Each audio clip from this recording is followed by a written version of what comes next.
Kabla hujaolewa na huyo mwanaume, na wewe mwanaume kabla hujamooa huyo mwanamke, lazima mkae mkubaliane. Wewe mwanaume lazima umweke wazi huyo mwanamke, unahitaji mke wa aina gani. Kama unahitaji mama wa nyumbani, mweleze mapema. Na wewe mwanamke, kama unahitaji kuolewa na mwanaume wa design hiyo anayehitaji mama wa nyumbani, basi mweleze, ili kwamba mtakapofika kule ndani, mtakapokuwa ndani ya ndoa, kusije mkazua taharuki baadaye, kuanza kusumbua watu na nini na kusumbuana, mwisho wa siku mkaachana kwa sababu ya kutokuelewana kwenye kitu kama hicho. Lazima mwekene wazi kabisa kwamba mimi nataka mama wa nyumbani.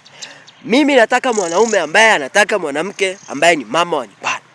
Mimi sitaki mama wa nyumbani, nataka mchakarikaji ambaye anafanya kazi, ambaye anatoka anajituma kutafuta hela, anafanya kazi ya kuingiza chapa. Lazima mwekane wazi. Msipowekana wazi, kitakuja kuumana huko mbele. Mimi nawaambia tu reality.